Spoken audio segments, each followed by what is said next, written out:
अस्सलाम वालेकुम, मैं हूं नोमान मलिक और आप देख रहे हैं एनटीवी एक्सप्रेस न्यूज़। अच्छा, आज हम आए हुए हैं खारादर से डिफेंस तक। हमारे मेहदी हसन साहब मुंतखब हुए हैं, तो आए उनसे पूछते हैं कि सर आपको क्या पहले मुश्किलात पेश आती है। अस्सलाम वालेकुम सर। वालेकुम अस्सलाम। अच्छा सर, आप सबसे पहला तो मेरा सवाल ये है कि सर इतनी बड़ी यूसी कितनी यूसी लग जाती होगी? उसके यूसी तो इसमें साढ़े तीन चार पाँच यूसी हैं, कुछ यूसी के टुकड़े हैं, कुछ यूसी पूरी भी है इसमें। तो ये है कि खारादर की यूसी खारादर से लेके हमारा ये एक फ्रियर टाउन और सिविल लाइन जो क्लिफ्टन के बिल्कुल साथ का और डिफेंस के साथ का एरिया है, वहाँ से लगती है। सदर का पूरा इलाका हमारे इसमें आता है। नानकवाड़ा है, जोड़िया बाज़ार है, ली मार्केट है, ये भी लियारी का हिस्सा, ये भी हमारे इसमें ही आता है।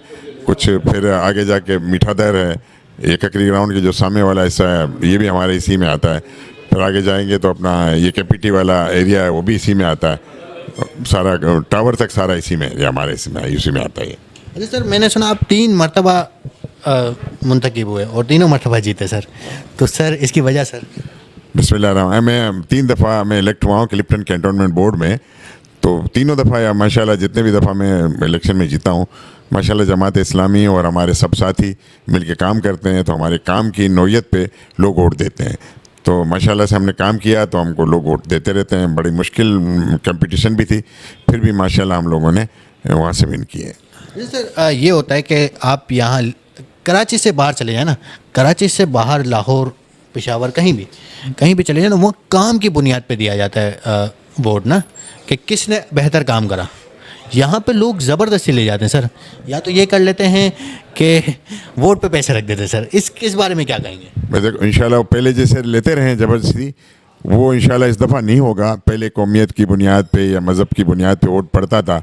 इस दफ़ा आपने देख लिया कि बल्दिया के इलेक्शन में माशाल्लाह जमात इस्लामी ने सबसे ज़्यादा बड़ी पार्टी होकर आई और लोगों ने हमको वोट दिया। हमारे काम पे बेसिस पे दिया, ना मज़हबी बेसिस पे, ना कम्युनिटी की बेसिस पे।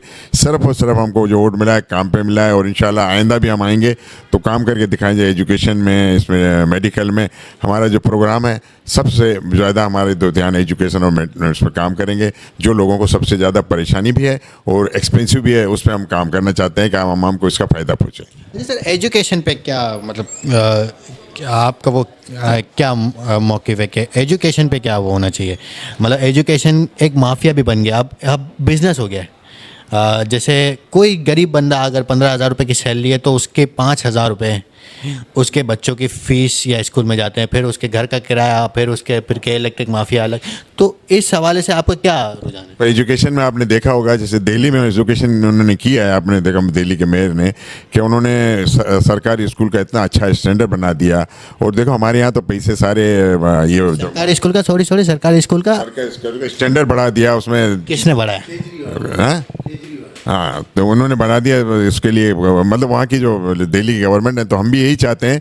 और हमारे अभी जहाँ बल्दिया के स्कूल हमारे आए हैं वहाँ जहाँ अच्छा, आप पड़ोसी मुल्क का वो दिफा कर रहे हैं। सर मैं बताऊं, पड़ोसी मुल्क से अब हमारा कोई मुकाबला ही नहीं है ना सर, मुकाबला ही नहीं है। एक होता ना कि चलो अब मईशत पे मुकाबला करनी है, हम तो दिन ब दिन मईशत से ही जाते रहते। चलो ठीक है, हम लोग ये चाहते हैं। देखो एजुकेशन के लिए ये है कि जैसे जितनी स्कूल हैं KMC की, वो हमारे जहाँ से हमारे नाज़मीन जीते हुए हैं, वो इस पे काम कर रहे हैं, उसको बेहतर करने की कोशिश कर रहे हैं। हमारे इलाकों में स्कूलों में लोग तनख्वाह लेते थे, मास्टर जाते नहीं थे। अब जो स्कूलें हमारे हिस्से में आई हैं, जहाँ जहाँ हमारी यूसी हैं, उसको हम बेहतरी की तरफ बढ़ा रहे हैं। सफाई का काम कर रहे हैं, मास्टरों को रेगुलर कर रहे हैं, बच्चों के लिए अच्छा बैठने के लिए और वॉशरूम को पानी का अच्छा इंतज़ाम कर रहे हैं।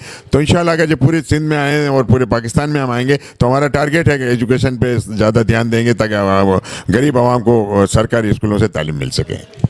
चलें सर, बहुत बहुत शुक्रिया। अच्छा, आवाम को कुछ पैगाम देना चाहेंगे? आवाम को ये चाहते हैं कि ज़्यादा से ज़्यादा, अब हमारा यही है कि अब आप जमात इस्लामी के सिवा कोई आपके पास हल नहीं है।